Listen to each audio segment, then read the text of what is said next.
अब नहीं आऊंगा दोस्त, अब नहीं आऊंगा, बता देना।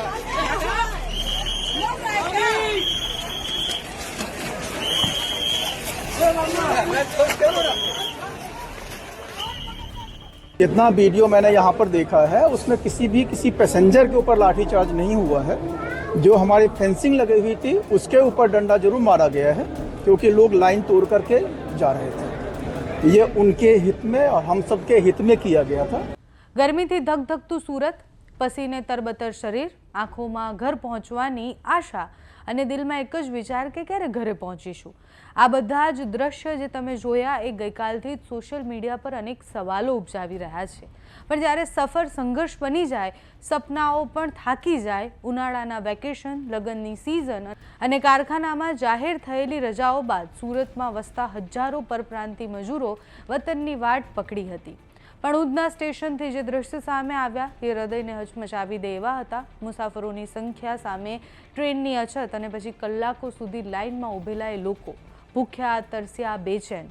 ધીરજ તૂટતી ગઈ અને પછી અચાનકથી ભાગદોડ થઈ। એક પળમાં સ્ટેશન યુદ્ધ મેદાનમાં ફેરવાઈ ગયું અને પછી આપણે બધાએ જોયું કે ત્યાં શું થયું। ભીડ એટલી બધી બેકાબુ બની ગઈ કે પોલીસે લાઠીચાર્જ કરવા પડ્યા। એના પછી કરુણ દ્રશ્ય એ પણ સામે આવ્યા કે પીવાના પાણીની અછત હતી, સુવિધા ન હતી। એના કારણે તરસેલા મુસાફરો એકબીજાના હાથમાંથી પાણીની બોટલો છીનવી રહ્યા હતા। આંકડાઓ એવું કહે છે કે લગભગ 5 કિલોમીટર લાંબી લાઈનો હતી। લાઈનમાં ઊભેલા લોકોએ 24 કલાકથી કતારમાં ઊભા હતા। એક સમય એમની ધીરજ ખૂટી ગઈ। એમને એવું લાગ્યું કે હવે ટ્રેન નથી મળવાની અને એના પછી ભાગદોડ શરૂ થઈ। તેમની આશા હતી ઘરે પહોંચવાની આશા અને પછી ભાગદોડ અને પછી જે થયું આપણે બધાએ જોયું। 19 એપ્રિલે બનેલી આ અફરાતફરી બાદ રેલવે તંત્ર પણ દોડી ગયું। સ્ટેશન અને ત્યાંની બધાની ચેકિંગ કરવામાં આવી। પશ્ચિમ રેલવેના જનરલ મેનેજર રામાશય પાંડે ખુદ સ્થિતિની સમીક્ષા કરવા માટે સ્ટેશને પહોંચ્યા।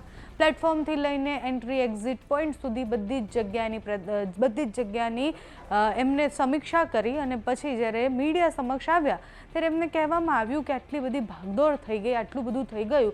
એ મુસાફરો જેને બેચેન હતા, જેમને પોતાના ઘરે પહોંચવાનું હતું, એમના પર લાઠીચાર્જ કરવામાં આવ્યો। આ લાઠીચાર્જનું નામ સાંભળતા જ એમણે જવાબ આપતા એવું કહ્યું કે લાઠીચાર્જ થયા હોય એવા કોઈ જ વિડીયો મારી સામે નથી આવ્યા। હવે તમે જુઓ કે આપણે એ વિડીયોઝ જોઈ રહ્યા છીએ, આપણે આંખ સામે છે એ વિડીયોઝ, છતાં પણ એવું કહી રહ્યા છે કે લાઠીચાર્જ નથી થયો, ત્યારે સ્થિતિ વધારે ખરાબ છે। લોકો એમનું એવું કહેવું છે કે લોકોમાં ભય ફેલાયેલો છે કે છેલ્લી ટ્રેન છે અને હકીકતમાં રાત્રે પણ સ્પેશિયલ ટ્રેનો ચલાવવામાં આવી હતી પણ તે અડધી ખાલી જ ગઈ। 4000 લોકોની ક્ષમતા સામે માત્ર 1200-1300 લોકોએ મુસાફરી કરી, એટલે અડધેથી વધારે લોકો કંટાળીને જતા રહ્યા હતા। તમે જે વિડીયો જોયો, જે ભાઈ એવું કહી રહ્યા છે કે અબ નહીં આઉંગા, એ એટલા બધા કંટાળ્યા હતા કારણ કે 24 કલાકથી લાઇનમાં ઊભા હતા પોતાના વતન જવા માટે। એમને એક આશા હતી કે હમણાં ટ્રેન આવશે। મોટાભાગે જ્યારે વેકેશન આવતું હોય છે ત્યારે આ સ્થિતિ થતી હોય છે, જ્યારે લગ્ન સિઝન હોય ત્યારે પણ આ સ્થિતિ થતી હોય છે। અત્યારે અનેક જગ્યાએ રજાઓ પડી અને એના કારણે બધા લોકો એવું વિચાર્યું કે હવે આપણે પોતાના વતન પાછા જઈએ। જે પોતાના ગામ છોડીને શહેરમાં આવે છે, કોઈ શહેર બદલે છે, કોઈ રાજ્ય બદલે છે, માત્ર 2 સમયની રોટી માટે, એટલે કે એ રોટલા માટે અને પોતાના પેટ માટે, પરિવાર માટે આવતો હોય છે।